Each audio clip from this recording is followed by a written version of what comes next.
IT বাড়ির পক্ষ থেকে আপনাদের সবাইকে স্বাগত জানাচ্ছি আজকের বাংলা ভিডিও টিউটোরিয়ালে।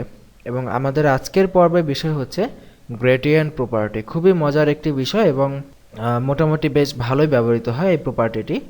এবং আমরা আজকে শিখব যে কিভাবে আমরা কোনো এলিমেন্টকে বা কোনো ডিভকে আমরা গ্রেডিয়েন্ট দিতে পারি। এবং যারা গ্রেডিয়েন্ট সম্পর্কে জানেন না তাদেরকে বলে নিচ্ছি, গ্রেডিয়েন্ট হচ্ছে এক ধরনের প্রপার্টি যেটার মাধ্যমে আমরা কালার করতে পারি কোনো ডিভকে। যেমন অনেক সময় দেখা যায় যে বিভিন্ন ওয়েবসাইটে আমরা দেখি যে নিচের অংশ এক রকমের কালার, ওপরের অংশ এক রকমের কালার, ঠিক এই টাইপের, মানে একদিকে হালকা একদিকে গাঢ়, এগুলোই হচ্ছে গ্রেডিয়েন্ট প্রপার্টি। যেমন স্বাভাবিক অবস্থায় আমি এখানে একটা ডিভ নিলাম, মাই ডিভ নাম দিলাম এটার, এবং HTML এর সাথে CSS লিঙ্ক আপ করানো আছে। আমরা এখন এই মাই ডিভের আমরা যদি একটা উইডথ দেই 800 পিক্সেল, এবং আমরা যদি এখানে একটি হাইট দেই ধরেন 150 পিক্সেল, এবং আমরা ব্যাকগ্রাউন্ড দিলাম ধরেন রেড ব্যাকগ্রাউন্ড দিলাম, এবং এবার যদি আমরা এটাকে রিফ্রেশ করি আমাদের পেজটিকে, দেখব যে এইরকম এসেছে, কিন্তু এখানে কিন্তু সলিড কালার অনলি রেড।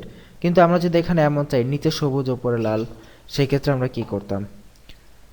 তো সেক্ষেত্রে আমাদের এখানে এই যে ব্যাকগ্রাউন্ড প্রপার্টিটা, ব্যাকগ্রাউন্ডে আমাদেরকে গ্রেডিয়েন্ট ইউজ করতে হতো। তো গ্রেডিয়েন্টের কাজে এটা যে একটা ডিভের মধ্যে আমরা বিভিন্ন কালার ইনক্লুড করতে পারি সিরিয়াল বাই সিরিয়াল। এবং ফার্স্টেই বলে নিচ্ছি, গ্রেডিয়েন্ট মূলত দুই ধরনের হয়ে থাকে, একটি হচ্ছে লিনিয়ার গ্রেডিয়েন্ট এবং আরেকটি হচ্ছে রেডিয়ান গ্রেডিয়েন্ট। তো দুইটা হচ্ছে দুই টাইপের। লিনিয়ার যেটা আছে সেটা হচ্ছে আপনার সরাসরি হয়, সোজাসুজি হয়, আর যেটা রেডিয়াল যেটা আছে গ্রেডিয়েন্ট, সেটা হচ্ছে বাঁকা, বৃত্তের মতো বাঁকা হয়।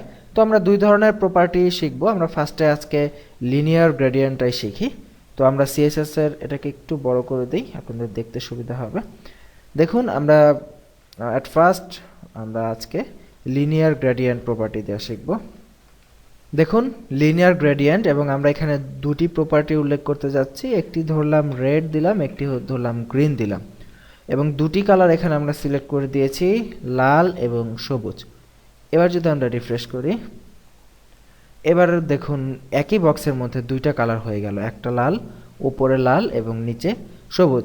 এবং ক্রমধারাটা খেয়াল করুন, আমরা প্রথমে দিয়েছিলাম লাল, পরে দিয়েছিলাম সবুজ, এবং ডিফল্ট ক্রমধারাটা হচ্ছে ওপরে লাল নিচে সবুজ, মানে ওপর থেকে নিচের দিকে হচ্ছে। আমরা চাইলে এখানে যদি আরও একটি রং অ্যাড করতে চাই, সাপোজ ব্লু অ্যাড করলাম, এবার রিফ্রেশ করি, দেখব লাল সবুজ ব্লু। এখানে যদি আরও একটি প্রপার্টি অ্যাড করতে চাই, সাপোজ ইয়েলো অ্যাড করলাম, রিফ্রেশ করি, দেখব চারটি কালার, লাল সবুজ ব্লু এবং ইয়েলো। এভাবে আমরা আমাদের ইচ্ছা মতো বিভিন্ন কালারকে দিতে পারবো। তবে এখানে একটা জিনিস খেয়াল করুন, এটি কিন্তু ওপর থেকে নিচের দিকে আসতেছে, এবং আমরা যদি এইটাকে আমাদের খেয়াল খুশি মতো নির্ধারণ করতে চাই, তাহলে আমাদেরকে এই রঙগুলো নামের পূর্বে, মানে যেখানে আমরা রঙগুলো লেখা শুরু করেছি স্টেপ বাই স্টেপ, এখানে আগে আমাদেরকে 2 দিতে হবে, এবং আমরা যদি টপ দেই এভাবে কমা দিয়ে দিতে হবে, এবং 2 দিয়ে আমাদের এই প্লেসটিতে আমাদের এটা সিলেক্ট করে দিতে হবে যে এই গ্রেডিয়েন্টটা কোন দিকে হবে, এটা আমরা সিলেক্ট করে দিব। তো টপ দেওয়ার মিনিং হচ্ছে যে এটা এখন এটা 2 টপ দিলে আমাদের কালারগুলো নিচ থেকে উপর দিকে উঠতে থাকবে, অ্যাকচুয়ালি সিরিয়াল মেনটেন করে। আমরা 2 দিয়ে যেদিকে দিব সেটা সেই দিকে যেতে থাকবে। ঠিক একইভাবে আমরা যদি 2 বটম দেই, তাহলে যেটা ডিফল্ট আছে সেটা পাবে, ওপর থেকে নিচে আসবে কালারগুলো। আমরা যদি এখানে 2 লেফট দেই, তাহলে দেখব ডান থেকে বামে যাবে ক্রমধারা অনুযায়ী কালারগুলো। দেখুন ডান থেকে বামে গেছে। এখানে যদি আমরা 2 রাইট দেই এবং সেভ করি, দেখব তাহলে যদি রিফ্রেশ করে আউটপুট দেখি, দেখব বাম থেকে ডান দিকে যাচ্ছে। তো এই হচ্ছে মূলত একদম ভেরি বেসিক লেভেলের গ্রেডিয়েন্ট দেয়া, এবং খুবই ইজি, মোটেও জটিল কিচ্ছু না। আপনারা চাইলে খুব ইজিলি এটি প্র্যাকটিস করতে পারেন।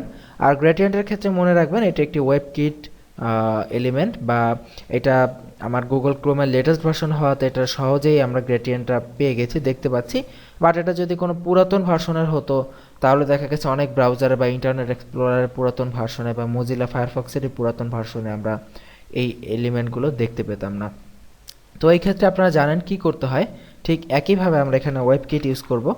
দেখুন এখানে ওয়েব কিট, এবং আমাদের এখানে মজ ইউজ করতে হবে, এবং আমাদের এখানে ও ইউজ করতে হবে, এবং MS ইউজ করতে হবে। এইগুলাকে আমরা দেখুন আমরা ডুপ্লিকেট করেছি কিন্তু কন্ট্রোল D দিয়ে। এগুলো সম্পর্কে কিন্তু আপনারা সবাই আগেই জানেন, এই জন্য আমি আর আপনাদেরকে বলতেছি না।